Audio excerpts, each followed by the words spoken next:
ታሪኩ የሚጀምረው በ1980ዎቹ መጨረሻ በአፋር ክልል አሚበራ ወረዳ በሚገኘው ሸለቆ በተባለች ትንሽ መንደር ውስጥ ነው።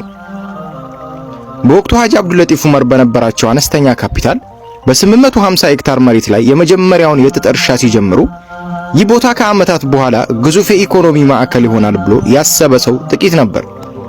ነገር ግን በሐጂ አብዱልለጢፍ ጽናት፣ ያልተሰላቸ ጥረትና ከአካባቢው ሕዝብ ጋር በነበራቸው የጠበቀ ፍቅር እርሻው ከዓመት ወደ ዓመት እያደገ መጣ።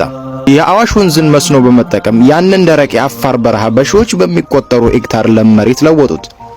ይህ ድካማቸው ፍሬ አፍርቶ አሚበራ ግሩፕ የተባለውን ግዙፍ ኩባንያ ወለደ። ድርጅቱም ከጥጥ እርሻም አልፎ ወደ አቪዬሽን የዱቄትና ዘይት ማቀነባበሪያ ፋብሪካዎች እንዲሁም ትራንስፖርትና ሎጂስቲክ በመስፋፋት በኢትዮጵያ ኢኮኖሚ ውስጥ ጉልህ ስም ካላቸው ተቋም አንዱ ለመሆን ቻለ። ሆኖም ሐጂ አብዱልለጢፍ ልዩ የሚያደርጋቸው የንግድ ስኬት ብቻ አልነበረም።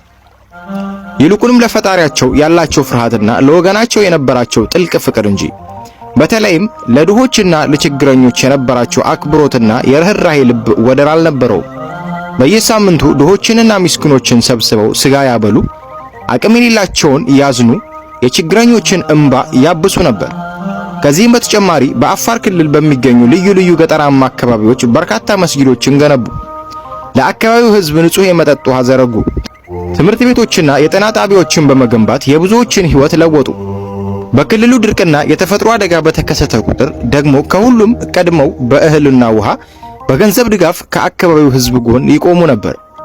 ይህ ታላቅ ሰው ልጃቸው በተወለደ በ12 ዓመቱ ሕይወታቸው ቢያልፍም የተከተሉት መልካም ዘር ግን አልጠፋም። ዛሬ ልጃቸው የአባቱን አደራና ራዕይ ተረክቦ እነዚህን ግዙፍ ኩባንያዎች፣ ድርጅቶች በጥሩ ሁኔታ እየመራ እያስተናገደ ይገኛል። በአሁኑ ወቅት ሐጂ አብዱልለጢፍ ዑመር በአፋር ሕዝብ፣ በሀገር ሽማግሌዎችና በሃይማኖት አባቶች ዘንድ የተለየ ትልቅ አክብሮትና ፍቅር አላቸው። እሳቸው ያስቀመጡት አሰር የንግድ ስኬት ብቻም ሳይሆን ድሆችን የመውደድ ባህልና ሃይማኖትን የማክበር እንዲሁም በሰው ሕይወት ላይ ተስፋ የመዝራት ታላቅ የሕይወት ታሪክ ሆኖ ለዘላለም ይኖራል።